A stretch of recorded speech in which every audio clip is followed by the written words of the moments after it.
Dear viewers from the Diaspora in Armenia, we're continuing our interviews with the speakers of the Global Armenian Summit, and right now I have the honor to welcome at our studio former Congresswoman Jackie Speier. Thank you very much, Congresswoman Speier, for joining our summit this year. That's an honor for us. Well, it's a privilege for me, I must say.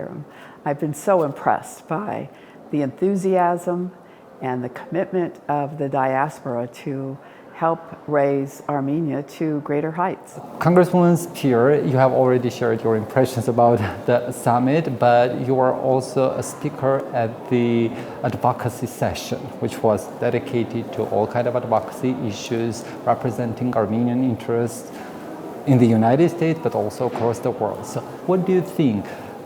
Are we successful in our advocacy efforts, or we need to do more? Well, certainly from the United States perspective, I think there's much more we can do. Regrettably, we are losing, after 30 years of having one or two members of Congress who were Armenian Americans, as of 2025, we will have zero. Now, that's not great, but there's ways that we can create advocates for Armenia within the Congress. And what I was hoping to convey to the diaspora that's looking for opportunities to help the country of Armenia is to create a fund whereby members of Congress can be invited to come to Armenia for a week and to recognize what an extraordinary country this is. I mean, it's the only democracy in the neighborhood. It's a Christian country.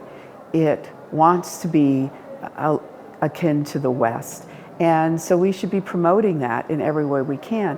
So much like other ethnic groups in the United States create these travel opportunities for members of Congress, they take 20 to 30 members every year to their homeland.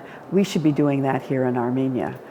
We should be doing more locally to elect people who are of Armenian descent and people who will be supportive of the Armenian interests. When you look at some of these other diaspora groups in the United States, one of them raises $17 million a year to give to candidates running for office who will then be supportive of their agenda for their homeland.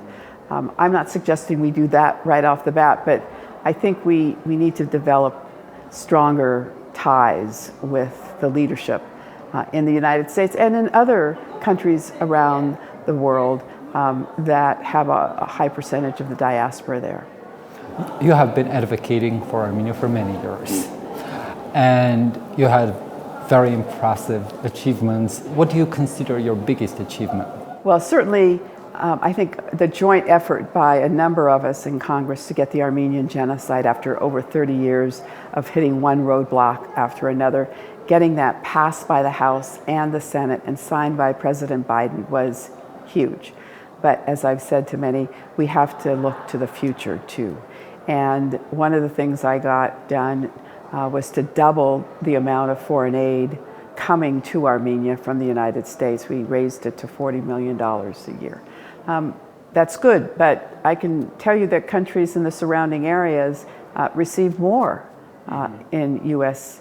aid. And I think the United States wants to have Armenia as a partner, and I think we just need to do more to develop that relationship. You have been meeting a lot of people, I do believe, these days, and I do believe that many of them were asking you different questions about American politics, about the diaspora engagement.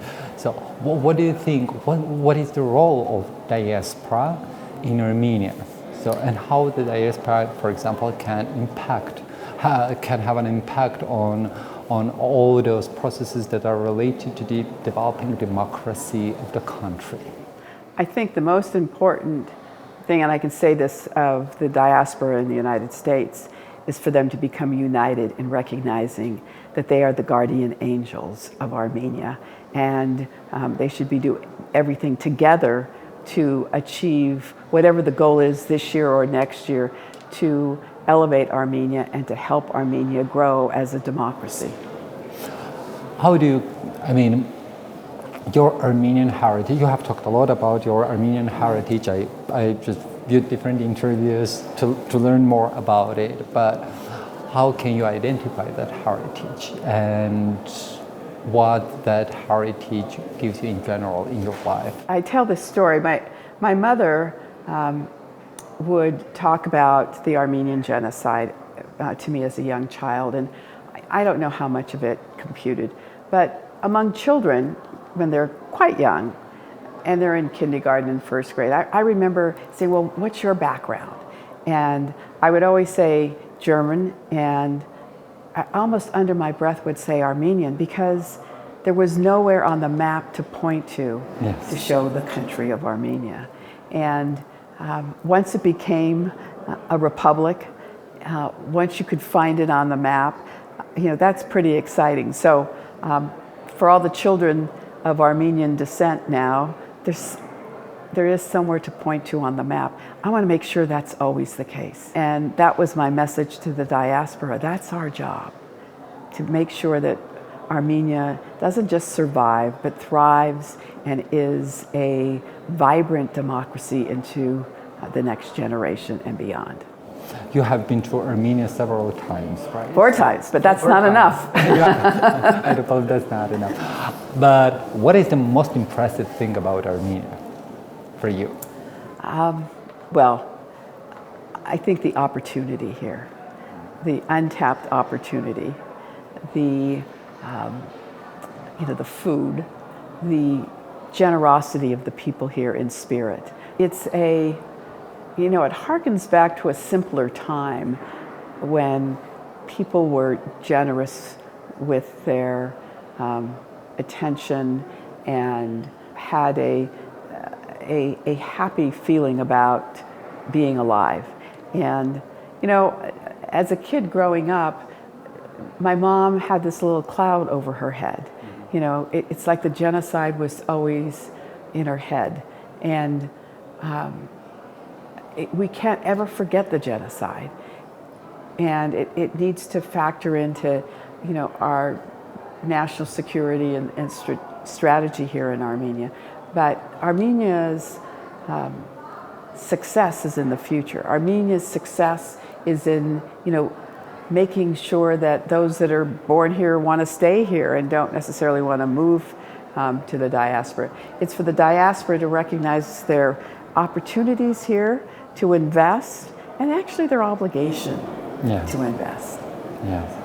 Congresswoman Speier, thank you very much for this opportunity, and we wish you all the best. Thank you. Thank you.